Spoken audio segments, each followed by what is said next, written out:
A city burns in the distance. The screams of the desperate echo off stone walls. Ash rises into the twilight like snow falling in reverse. And high above it all, from a silent balcony, a man watches not with horror, not with satisfaction, but with stillness, no fury, no mercy, only indifference. This image is not drawn from fiction. It is a recurring motif in history, a scene that plays out again and again, across centuries, continents and civilizations, leaders, generals, monarchs, and moguls watching collapse and chaos unfold with the same expressionless eyes. And yet, something about that calm terrifies us more than rage ever could. Why? Because deep down we recognize what that silence means. Power, real power, is rarely loud. It doesn't need to shout. It doesn't seek applause. It simply exists, unmoved by anything outside itself. Most of us are taught that emotion is a sign of passion, that caring is strength, that empathy is what makes us human. And in many ways, that's true. But there's a darker, more ancient truth buried beneath the surface of our moral assumptions. A truth that thinkers like Niccolò Machiavelli understood with brutal clarity. Machiavelli didn't write fairy tales. He wrote for survivors. His world was a war zone masquerading as a republic. And in that war zone, being too emotional wasn't noble, it was lethal. What if, he asked, virtue is not the key to power but the mask that hides its absence? What if mercy makes you vulnerable and attachment makes you untouchable? This isn't about sociopathy. This isn't about abandoning morality. This is about reclaiming control over the one thing tyrants, manipulators, and systems of power are always trying to steal: your attention, your emotion, your energy. Because the moment you care too much about how you're perceived, about what others think, about defending your ego, you've already lost. You've handed the reins to someone else. And that is the silent tragedy of most people's lives. They don't realize how controlled they are, not by whips or chains, but by their own reactions. Indifference in this context is not apathy. It's not nihilism. It's mastery. It's the ability to observe chaos without being consumed by it, to hear an insult and respond with silence, to be underestimated and let it happen, to lose momentarily and not flinch. Because those who cannot be rattled, cannot be ruled, from Renaissance Florence to the modern corporate boardroom. Indifference has always been the secret language of dominance. It's not always the most talented who rise. It's those who seem immune to validation or rejection alike, the ones who don't need the world. And because of that, the world bends toward them. We are raised to believe that caring deeply is the moral high ground, that involvement is always better than detachment. But history and psychology tell a more complex story. Sometimes, the most dangerous person in the room is not the one who yells the loudest, but the one who doesn't react at all. What if the secret to control, dominance, and influence is not caring, at least not in the way we've been taught? Not caring what others expect from you, not caring how they label you, not caring about validation from a world that's built on illusion. Machiavelli saw that illusion for what it was. And so he offered an alternative, a worldview that has been misunderstood and demonized for centuries. But beneath the surface lies a deep psychological truth. Power belongs to the emotionally sovereign, to those who can sit in silence while others scream for attention, to those who, in the face of collapse, remain centered. This documentary is not about politics. It's not even about Machiavelli alone. It's about you and the world you live in. A world that feeds on your reactions. A world that manipulates your emotions to sell you ideologies, products, and identities. A world that wants you triggered, engaged, outraged, anything but still. Because when you're still, when you no longer chase or cling or beg to be seen, you become dangerous. You become free. And in a world where everyone is fighting for attention, the most powerful move might just be to stop caring, not out of cynicism, but out of clarity. This is not a call to become cold. It's a call to become untouchable. So ask yourself, what if you cared just a little bit less about everything that doesn't matter, and a little bit more about the power you've been giving away all along? The rest of this journey will reveal how Machiavelli's harshest truths are more relevant now than ever, and why indifference, true, strategic indifference, isn't just a mindset. It's a weapon, a shield, and ultimately, a path to psychological freedom. Let's begin. Florence, 1498. A city draped in beauty, drenched in blood. It was a time of breathtaking art and horrifying betrayal, of divine cathedrals towering over alleys soaked with conspiracy. To walk the streets of Renaissance Florence wasn't to stroll through history. It was to move through a minefield of shifting alliances, whispered plots, and eyes that watched too closely. This was not a democracy in the modern sense. It was a chessboard where every piece had a dagger, and no one survived by being noble. You either learned how the game was played, or you disappeared. Niccolò Machiavelli knew this world intimately. He began his career as an idealist young, intelligent, and devoted to the dream of a republic. He believed that reason, diplomacy, and civic virtue could build a better society. He believed in the strength of institutions, in the goodwill of alliances, in the promise of order. And then, the dream shattered. In 1512, the Medici family, a powerful dynasty Machiavelli had once challenged, returned to power. They didn't just take back control, they made examples. Machiavelli was arrested, accused of conspiracy, tortured. For days, his body was broken on the rack.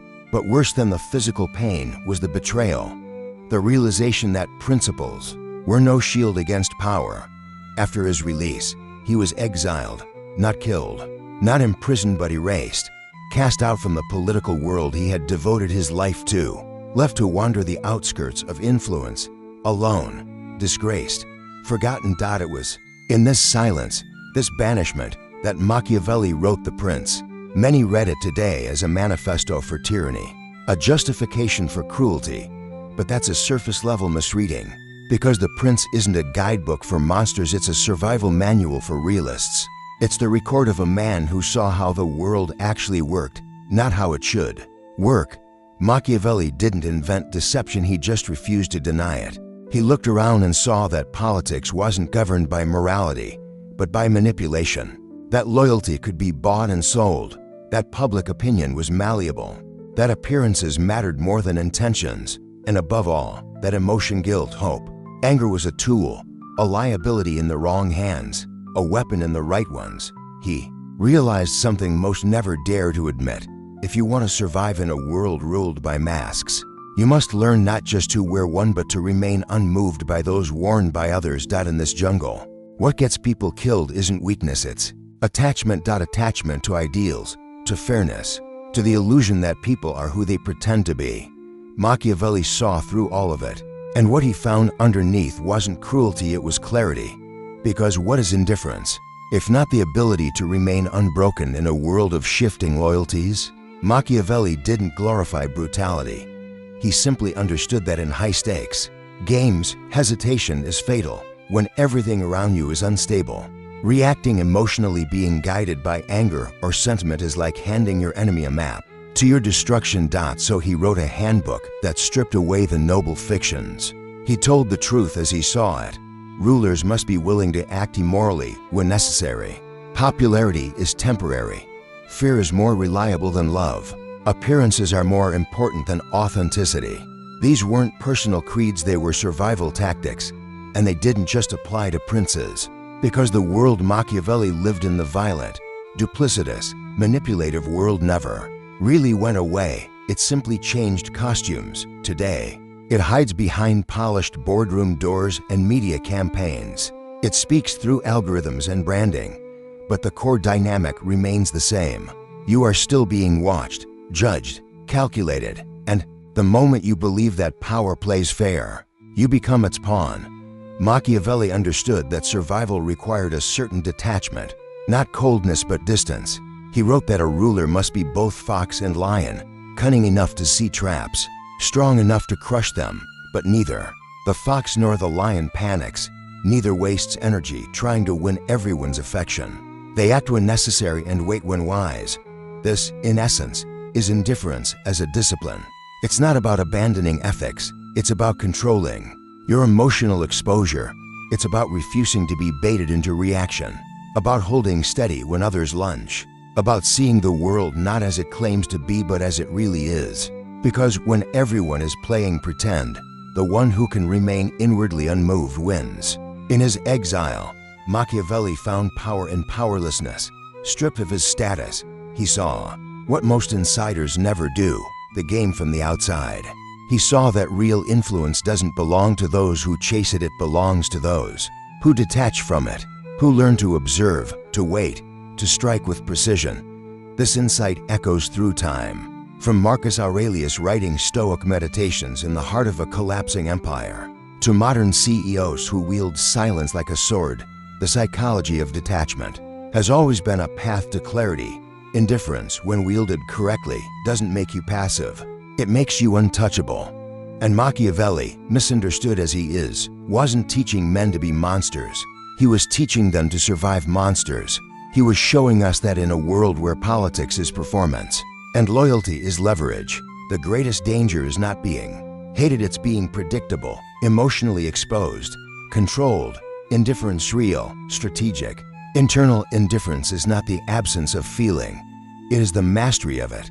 It's the discipline to care deeply in private and show nothing in public, to move through chaos like it cannot reach you, to be surrounded by lies and remain anchored to truth. Not the truth others demand you to believe, but the one you've built within yourself. Machiavelli was broken by the system, but in being broken, he saw how the system worked, and then he wrote the blueprint, not to praise it, but to expose it, so that you would no longer be fooled by it. In the next chapter, we'll dive deeper into this blueprint, into the psychology of control.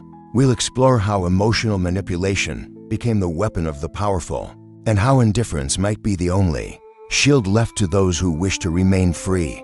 What happens when someone refuses to play the emotional game in a heated argument?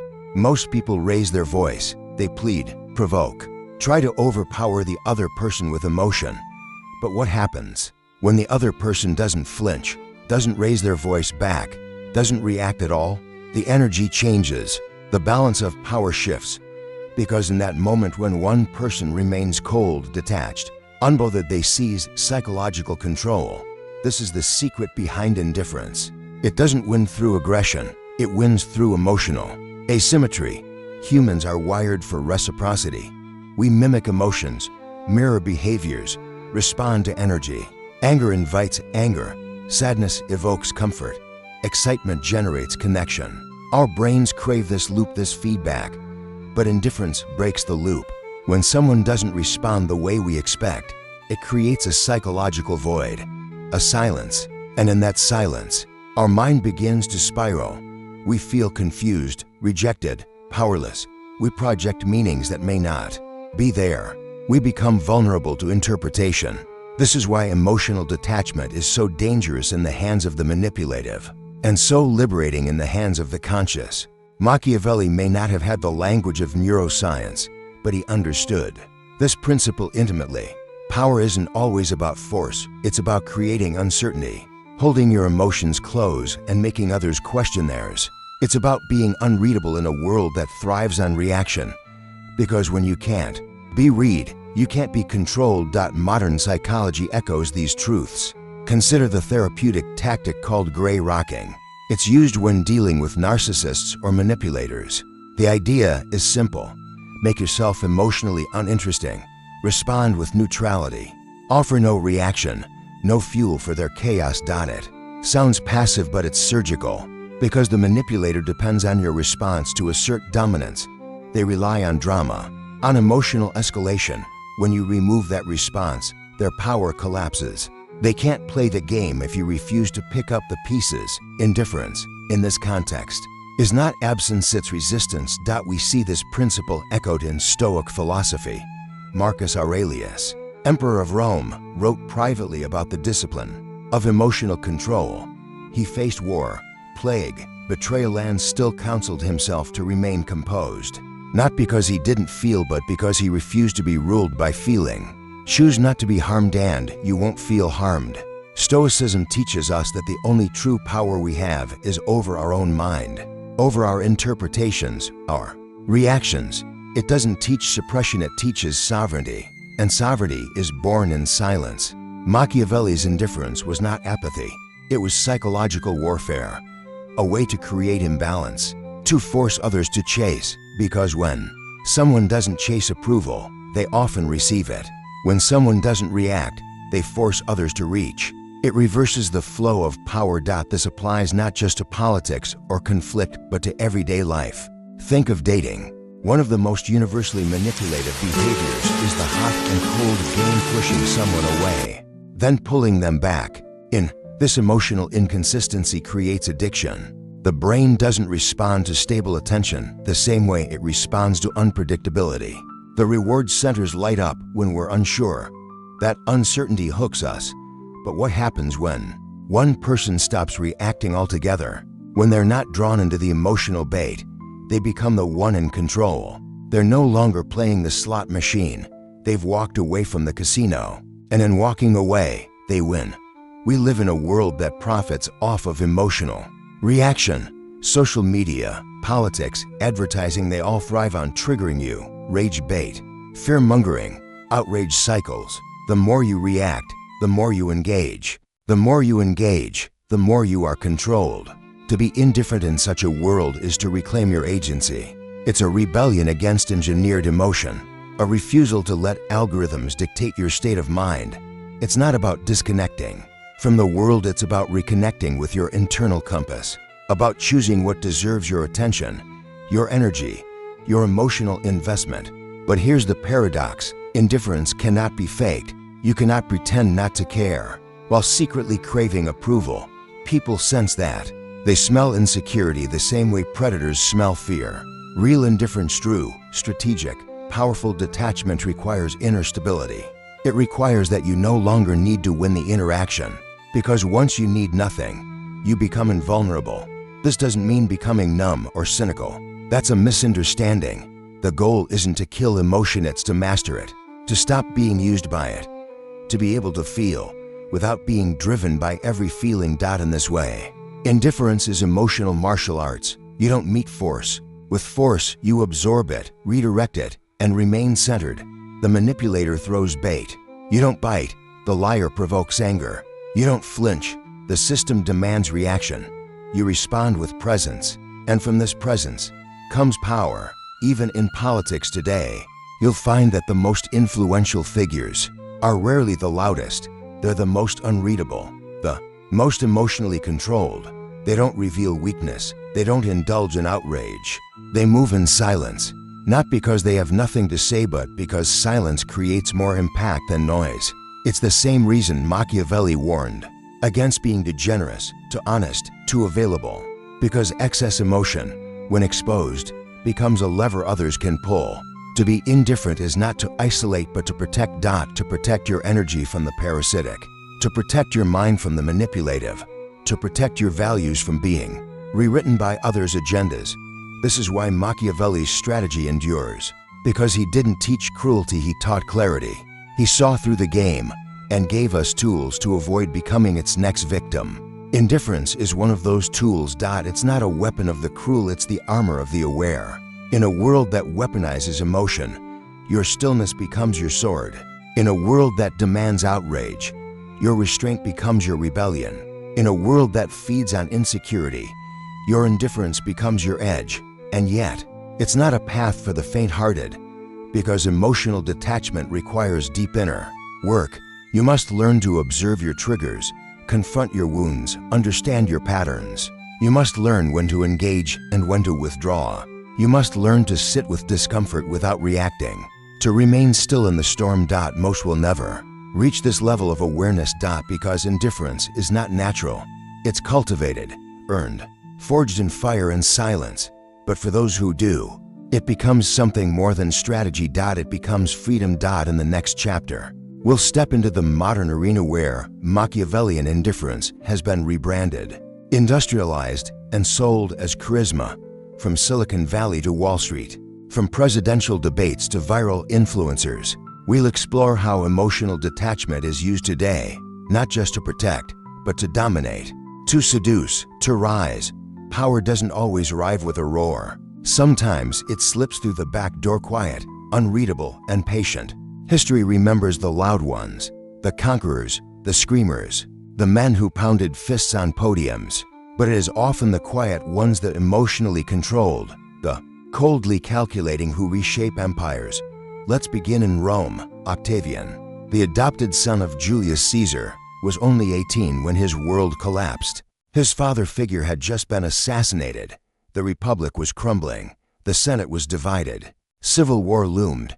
The loud men Mark Antony, Brutus, Cassius were already jostling for control. Octavian didn't match their charisma.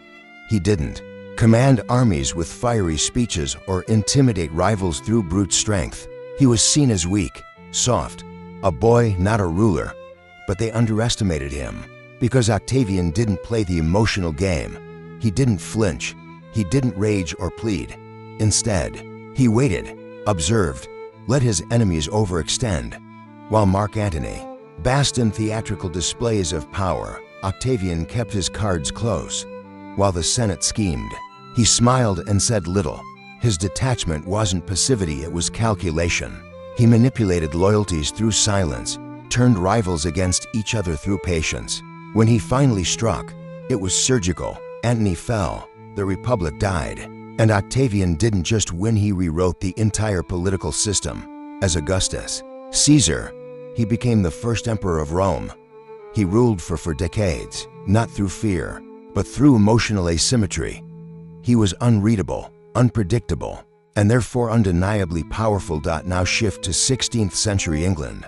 Queen Elizabeth I inherited a nation in chaos, religious violence, political enemies at home and abroad, pressure to marry and produce an heir. But Elizabeth understood what most rulers didn't, that in a world of emotional storms, serenity is strategy. She mastered the art of political ambiguity. When foreign princes sent marriage proposals, she never said yes or no. When Parliament pushed her for decisions, she deflected with grace. When enemies plotted rebellion, she didn't react in rage. She calculated. Elizabeth weaponized indifference. She became known as the Virgin Queen, not just for her unmarried status, but for her emotional autonomy. No man could own her. No rival could read her.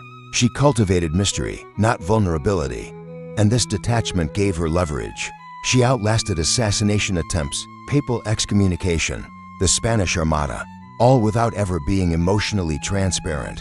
One ambassador remarked that she could speak for hours, revealing nothing. But that wasn't a flaw. That was the tactic.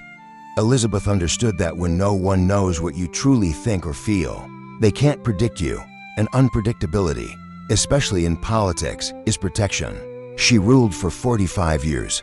Not by dominating emotions, but by mastering them. Then there's Vladimir Lenin. Unlike Octavian or Elizabeth, Lenin wasn't born into nobility. He was born into turbulence. Russia at the turn of the 20th century was a boiling cauldron of poverty, corruption, and revolution. The Tsarist regime was fragile. The people were hungry. Ideas were spreading like wildfire. And Lenin, he was not a charismatic figure in the traditional sense. He didn't charm crowds. He didn't make people feel warm, but he did something more powerful. He remained cold in the face of chaos. While others debated ideologies, Lenin made moves. While factions bickered, he waited. And when the Russian Revolution exploded in 1917, Lenin didn't rush in with emotion. He walked in with strategy. He didn't unite the revolution by passion. He controlled it through precision. Lenin was known for his chilling focus. He showed no outward signs of doubt, no public expressions of fear. When comrades questioned him, he responded with brutal clarity. When his own allies wavered, he purged them without hesitation. His emotional detachment wasn't a personality quirk, it was a weapon. By not reacting to chaos, he became the eye of the storm. While Russia burned economically, ideologically, institutionally, Lenin remained composed, cold, effective. He founded the Soviet Union not by popular love, but by outmaneuvering those who let emotions dictate decisions. He understood, like Machiavelli before him, that revolutions aren't won by the passionate, they're won by the precise. These three figures, Octavian, Elizabeth, Lenin, came from different centuries, cultures, and political systems, but they shared one thing in common: a chilling form of self-control. None of them relied on charisma. None of them were overtly emotional leaders, and none of them were widely loved in the traditional sense. But all three altered the course of history, because while others burned themselves out in emotional battles, they observed, waited, calculated. Machiavelli in The Prince warned against relying on virtue alone. He argued that rulers must learn how not to be good when the situation demands it, and part of that involves detachment, not because cruelty is admirable but because clarity is essential. These historical examples don't ask us to admire indifference, they ask us to understand it, because the emotionally indifferent are not passive, they are absorbing information, while others leak it. They're analyzing patterns while others chase applause. They're choosing when to act, not reacting on impulse, and in that silence, they are building empires. This strategy doesn't only live in the past. You see echoes of it in modern leadership, in corporate boardrooms where executives say nothing in meetings not out of confusion, but to force others to reveal their positions. First, in diplomacy, where a delay in response is used to assert control over negotiations. In law, where silence under cross-examination exerts more pressure than rebuttal. The less emotional someone appears in a power dynamic, the more control they seem to have. Why? Because they've denied their opponent the very thing human psychology depends on: emotional feedback. Octavian didn't react. Elizabeth didn't reveal. Lenin didn't waver. Each used their unreadability to destabilize stronger opponents. It's not that they lacked feeling. It's that they made sure their enemies never knew where they stood. They moved in shadows, while others lit themselves on fire to be seen. But this is not a call to coldness. It's a call to awareness. To see how emotional neutrality can be more strategic than emotional sincerity. To understand that power often moves without making noise, because history is not always written by the loudest voice. Sometimes it's written by the quietest mind. In the next chapter, we'll look at the world we live in now, a world where indifference has been rebranded, where emotional detachment has become a modern currency, in personal branding, in business, in relationships. We'll explore how silence, once seen as weakness, has become a new form of dominance. In today's world, power doesn't always wear a crown or hold a sword. It wears a suit, holds a phone, and speaks in carefully curated silence. We live in the age of hyper-expression. Every opinion is broadcasted, every emotion shared, and yet the people who rise to the top often do the opposite. They say less, feel less, show less, and by doing so, they control more. This is not a coincidence, it's a continuation. Machiavelli's cold wisdom didn't die with monarchies, it evolved into corporate boardrooms, political campaigns, dating apps, and TikTok timelines. The same psychological principle remains. The less emotionally available someone is, the more others chase their approval. The more indifferent someone appears, the more powerful they seem. Let's start in the business world. A CEO walks into a press conference after announcing 10,000 layoffs. Their expression is flat, their tone measured, distant. They explain the cuts as necessary restructuring, praise long-term shareholder value, and thank employees for their service. But there are no tears, no tremble in the voice, just a robotic calm. To the public, this detachment can seem monstrous, but to investors, it signals strength, control, and ability to make the hard calls. This is strategic indifference. In the world of high finance, emotions are liabilities. Markets don't reward empathy, they reward performance.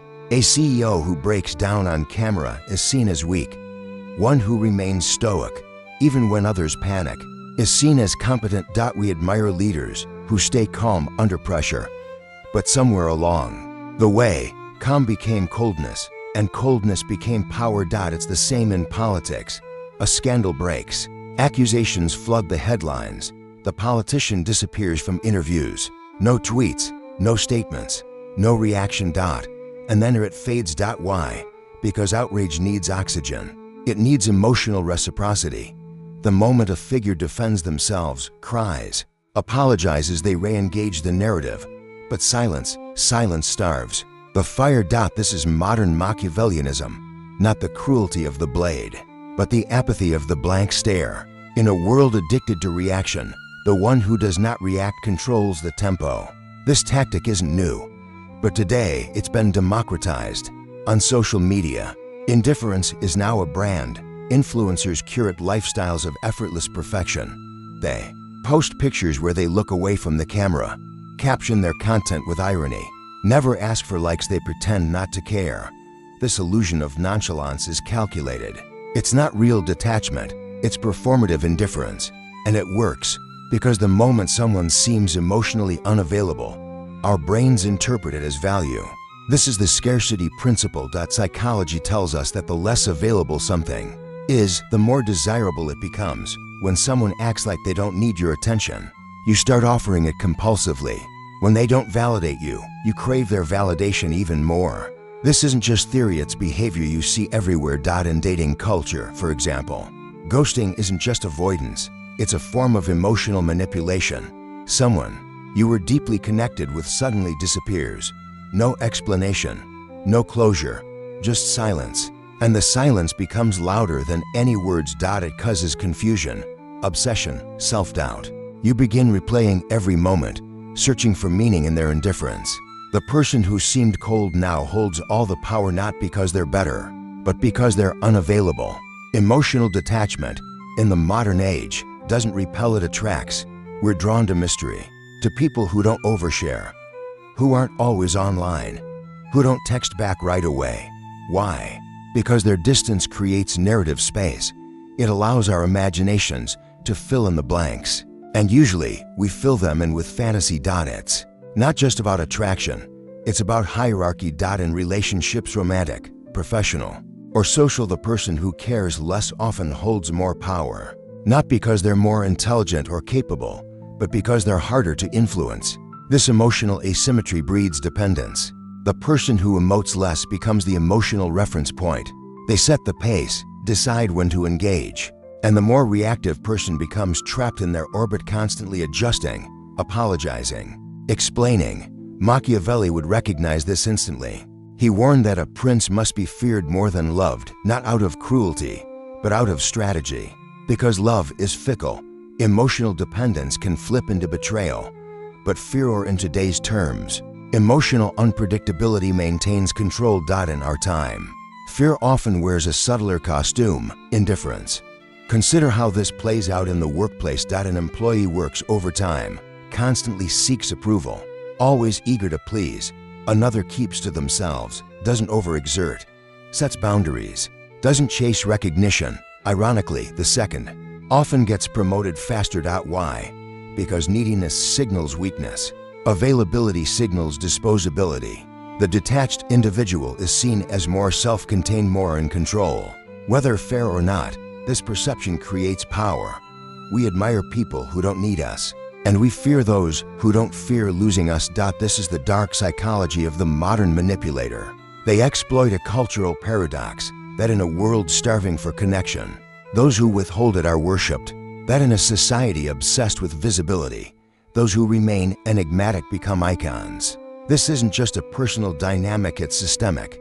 Algorithms reward extremity, but attention, once gained, is only valuable if it feels rare.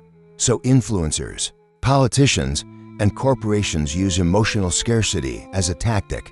They drip-feed authenticity, hide behind cryptic statements, vanish during controversy, then reappear with curated vulnerability. It's not openness, it's strategy. Even self-help gurus sell indifference now. Don't chase, be unbothered.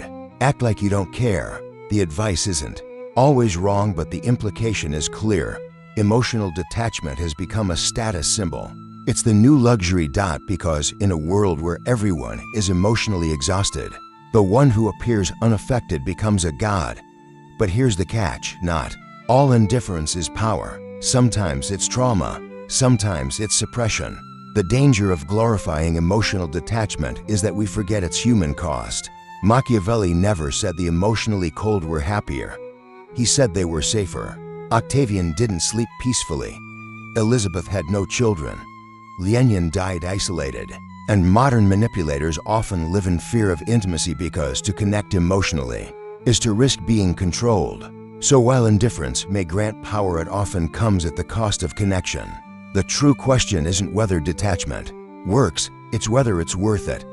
Because when everyone plays the game of indifference, no one truly sees each other. Relationships become negotiations, conversations become performances, and the human heart becomes a currency to be managed, not felt. In a world obsessed with power, Emotional detachment may be the ultimate weapon, but in a world starving for meaning, it might also be the ultimate tragedy. As we move to the final chapter, we'll ask the deeper question: can power and vulnerability coexist?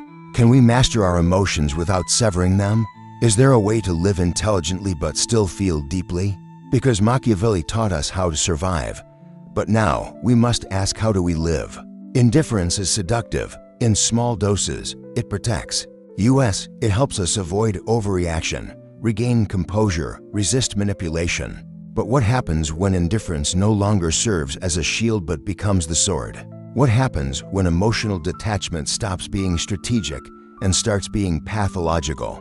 This is the point where power turns inward, where calculated coldness stops being a choice and becomes a personality. At the edge of Machiavellianism lies something darker: the sociopath. And here, the game changes entirely. There's a kind of person who doesn't just practice indifference, they are indifferent to suffering, to morality, to human life itself, not out of strategy, but because empathy itself never existed in them to begin with. Clinical psychology calls this antisocial personality disorder, one corner of the infamous dark triad, alongside narcissism and Machiavellianism. These individuals often rise to positions of power. They can be magnetic, charming, even brilliant, but behind the charm is a void, a cold calculation unburdened by guilt, remorse, or connection. Let's be clear, not everyone who practices emotional control is dangerous. But when indifference becomes chronic, when it crosses into emotional numbness, cruelty, or apathy toward suffering, that's when it becomes a weapon not just of survival, but of destruction. History is littered with examples. Pol Pot, the Cambodian revolutionary who orchestrated a genocide that wiped out nearly 2 million of his own people, didn't flinch, not publicly, not privately. Survivors describe his detachment as robotic, unmoving, as if lives were statistics, not souls. Adolf Eichmann, the architect of the Holocaust's logistics, famously claimed he was just following orders. During his trial, witnesses were stunned not just by his crimes but by his normalcy, the banality of his evil, his tone, his demeanor calm, matter of fact, as if orchestrating mass murder were nothing more than a bureaucratic task. This is where indifference becomes truly terrifying, when it is efficient. The sociopath doesn't kill in rage. Rage is messy, emotional, unpredictable. The sociopath kills in silence, with spreadsheets, with memos, with orders signed in ink. They weaponize systems, institutions, corporations, and their greatest disguise is the illusion of professionalism. But this darkness isn't limited to dictators or war criminals. It shows up in subtler forms right in front of us. In the corporate world, we've created environments where sociopathic traits aren't just tolerated, they're rewarded. Ruthlessness is rebranded as decisiveness. Lack of empathy is called focus. Manipulation becomes leadership under pressure. The higher up the ladder, the more these traits thrive. Because traditional morality, compassion, guilt, fairness often slows decision-making. But in the cold calculus of profit, those emotions are liabilities. A CEO who cuts healthcare for thousands, knowing it will cause suffering, but frames it as a necessary pivot, might not feel guilt, might not even think of it as cruelty. Because to them, it's not personal, it's just numbers. And this is the danger, when indifference masquerades as objectivity, when humans become data points, when empathy is dismissed as weakness, when leadership becomes synonymous with disconnection. The sociopath thrives in ambiguity. They don't rant, threaten, or lash out. They smile, shake your hand, tell you it's nothing personal. And that's exactly why they rise, because in a world built on appearance, their absence of emotion is interpreted as strength. But let's bring this closer to home. In relationships, romantic, platonic, professional, this form of indifference is even more insidious because it hides behind charm, behind promises, behind practiced empathy that isn't felt, only mimicked. A sociopathic partner doesn't rage when you cry. They tilt their head, ask calculated questions, gather information they'll later use against you. Their emotional detachment isn't a defense mechanism, it's predatory. They study your vulnerabilities not to understand, but to exploit. They ghost not to protect themselves, but to destabilize you. They don't fear confrontation. They welcome it because they feel nothing during it. And perhaps most haunting of all, they don't believe they're doing anything wrong to them. Your emotions are overreactions. Your boundaries are obstacles. Your pain is a tool. This isn't just an individual issue. It's a cultural one. Because we've glamorized the traits of the emotionally cold. We call them alpha. Assertive, independent. We repost their quotes, praise their self-control, forgetting that, at the extreme, these same traits form the psychological profile of a predator. The line between stoicism and sociopathy is thinner than we'd like to admit. Real stoicism is not about feeling nothing. It's about choosing how to respond. Sociopathy is about never feeling anything in the first place. One is strength, the other is void. And here lies the paradox. Indifference, in moderation, protects you. It allows for clarity, peace, resilience.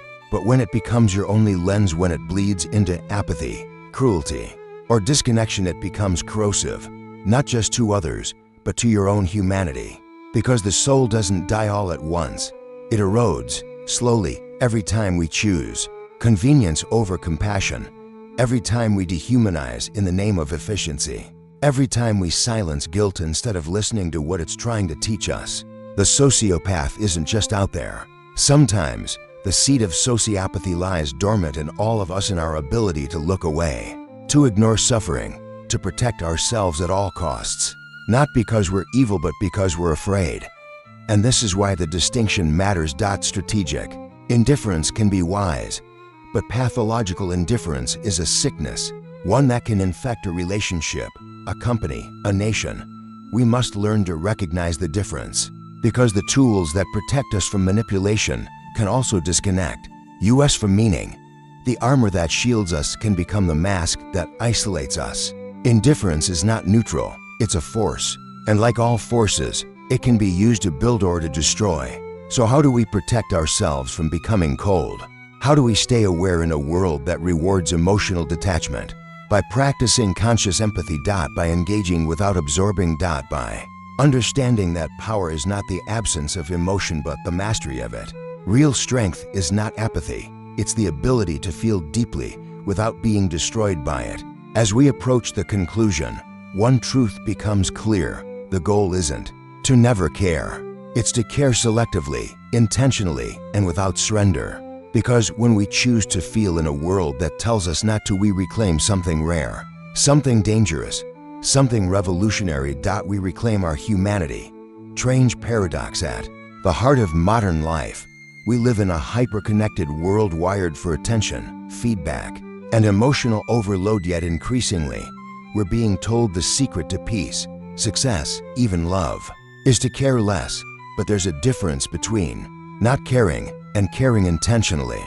This final chapter turns inward, because the real battlefield isn't just out there in boardrooms, politics, or relationships. It's within. It's the daily war between our reactivity and our restraint, between our impulses and our principles. This is the inner game of indifference, not as manipulation but as self-mastery. Most people think of indifference as apathy, numbness, a cold, emotionless state. But the kind of indifference we're talking about isn't about feeling nothing. It's about choosing when and where to invest your emotions, like a minimalist who doesn't buy less because they're poor, but because they value clarity over clutter. The Stoics understood this long before it became trendy advice on social media. Marcus Aurelius, writing in his Meditations nearly 2,000 years ago, reminded himself daily, you have power over your mind, not outside events. Realize this, and you will find strength. To the Stoic, indifference was not weakness, it was freedom. The ability to remain centered when the world lost itself in chaos. It wasn't about ignoring injustice or pain. It was about learning to respond with wisdom, not reflex. When someone insults you, do you lash out? When you're ghosted, do you spiral into obsession? When life doesn't go your way, do you crumble? These are the moments that reveal whether your peace is real or just performance. And this leads us to the concept of emotional minimalism. Imagine if every emotional reaction cost you something like a withdrawal from a limited energy bank. Every argument, every obsession, every social media rabbit hole. What would happen if you spent less? This isn't about suppressing your feelings. It's about filtering your attention, choosing what deserves your energy and what doesn't. Because the truth is, most of what we react to is noise. Algorithms designed to provoke, people projecting their wounds, systems that want you outraged, distracted, addicted. Indifference, in this sense, becomes a form of rebellion, a refusal to be emotionally hijacked. The Buddhists call it non-attachment, not the absence of love but the refusal to cling to outcomes, to identities, to illusions of control. You can care deeply and still let go. You can love someone and still accept when they leave. You can fight for justice without needing to win every argument.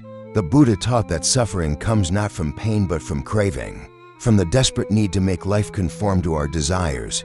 Indifference, properly practiced, isn't a numbing, it's a liberation. But perhaps the most psychologically profound perspective comes from Carl Jung, the idea of shadow integration. Jung argued that we all carry a shadow, the parts of ourselves we deny, suppress, or project onto others. Our rage, our envy, our fear, and when we don't confront these shadows, they control us from the dark. Why does this matter for indifference? Because many people mistake indifference for healing when it's really avoidance. They cut people off, not out of peace, but out of pain. They act unbothered, not out of strength, but because they're terrified of vulnerability. Real indifference doesn't come from denial, it comes from integration. When you've faced your inner chaos so thoroughly that you're no longer enslaved by it, you don't react because you've already met your darkness. You've sat with it, understood it, made peace with it. And now you can choose your responses, not be ruled by them. There's a reason ancient warriors meditated before battle, why monks practiced martial arts, why some of the most grounded people you'll ever meet have stared into the abyss and returned wiser. Because emotional control isn't about suppression. It's about embodiment. It's about being so in touch with your inner world that nothing outside it can shake you. So how do we begin mastering this? First, learn to pause. Between stimulus and response is a moment of power. When someone provokes, you pause. When something triggers, you pause. Don't run. Don't fight. Just breathe. Let the emotion rise. Watch it like a wave. Then let it pass. Second, simplify your inputs. Your nervous system was not built for constant news, outrage, and comparison. Cut back. Choose silence over noise. Choose books over feeds. Choose solitude over shallow company. Third, practice conscious detachment. This means letting go of what you can't control and focusing radically on what you can. Your reactions, your thoughts, your values. And finally, embrace discomfort. Growth doesn't happen in ease. It happens when you sit with uncertainty, with rejection, with failure and refuse to be defined by it. This is the deeper meaning of indifference. It's not that you don't care, it's that your care is no longer conditional. You love without needing to be loved back. You give without needing recognition. You speak truth without needing approval. Because when your sense of self no longer hinges on external validation, you become unshakable. And that is the greatest power of all. But a warning, this isn't a path for the faint-hearted. Because mastering indifference without losing your humanity means you must face yourself fully. You must confront your need to be liked, to be understood, to be right, and let it die. Only then can something more grounded, more real, emerge. A presence that doesn't flinch, a mind that doesn't chase, a heart that doesn't beg, not because it's cold but because it's whole. In a world that profits from your overreaction, your peace is a threat. Your ability to observe without absorbing, to respond without collapsing, to move without begging for permission, that is power. So the next time you feel the pull to prove yourself, to argue, to chase, ask yourself, is this mine to carry? Because sometimes the most revolutionary act is to feel everything and still choose silence. Not the silence of suppression. The silence of strength. The world burns, not always in flames, but in frenzy, in headlines screaming for attention, in the endless scroll of performance and provocation, in boardrooms where egos clash, in relationships where silence is louder than words. And somewhere in that burning city, there's someone who does not flinch. They're not cold. They're not numb. They simply don't need to react. They watch. They listen. they wait. Not because they are weak, but because they've mastered the one thing others cannot, themselves. This is the final truth, not taught in classrooms, not rewarded in society, but always, always respected. The world bends over time, not to those who scream the loudest, but to those who remain centered. When everyone else loses their balance, from emperors to entrepreneurs, from lovers to leaders, the pattern repeats. The individual who does not care what others think, who does not beg, who does not chase, inevitably becomes the gravitational center of their environment. Why? Because human psychology craves contrast. In a room full of emotional volatility, the composed person becomes the anchor. In a world addicted to validation, the indifferent become mysterious. We project power onto those who don't try to prove it. This is not the apathy of nihilists or cynics. It's not about giving up. It's about giving less of yourself to things that do not serve your spirit, and in doing so, giving more to what actually matters. Indifference, at its highest level, is a form of deep care, so deep that it can't be hijacked by every external impulse. It's the composure of Marcus Aurelius during plague and war. It's the detachment of Queen Elizabeth I when faced with betrayal. It's the stillness of a Zen monk who smiles at the chaos and chooses not to absorb it. In a noisy world, silence isn't just rare, it's sacred. We live in a time where everyone is watching everyone else, where opinion has become currency, where reacting is the default setting. And yet, the most magnetic people are those who step back, who resist the urge to be seen, heard, liked. These are not cowards. They are the ones who understand that attention is a drug. And like any drug, it leaves you hollow once the high fades. To not care truly, consciously, is to be free, free from manipulation, free from groupthink, free from the emotional roulette of everyday life. This is why the world, despite itself, respects those who don't care, not because they're heartless, but because they're untouchable.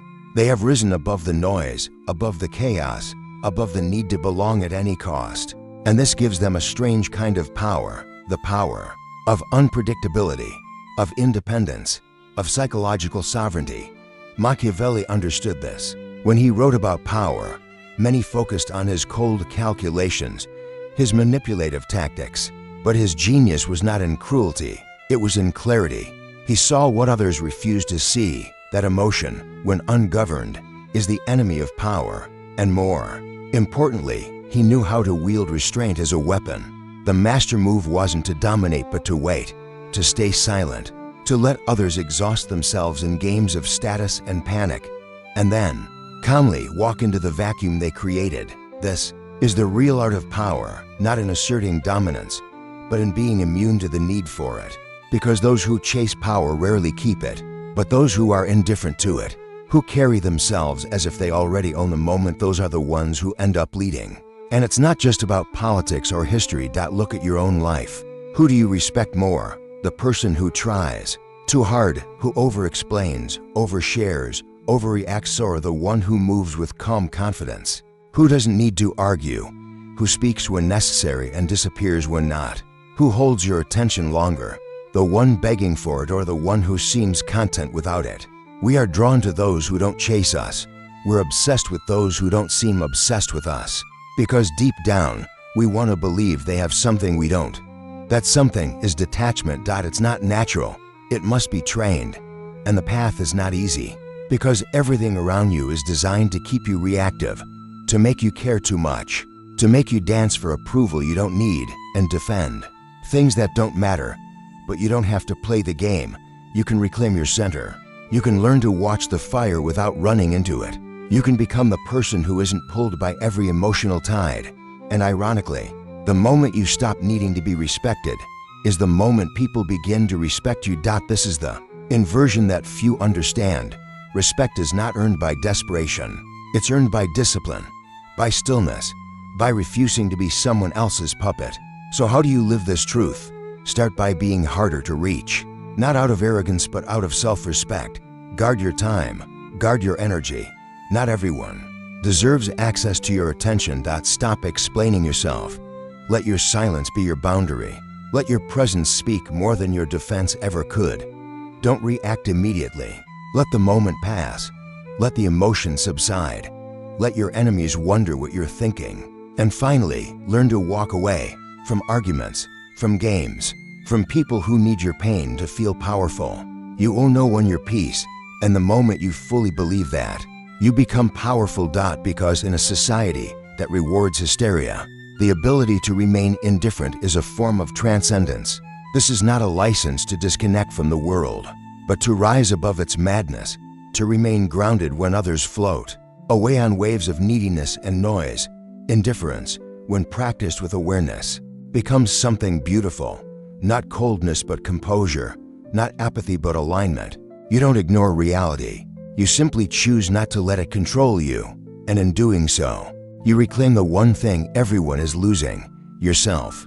So the next time the world demands a reaction, pause. Let others flail. Let others chase. Let others drown in noise.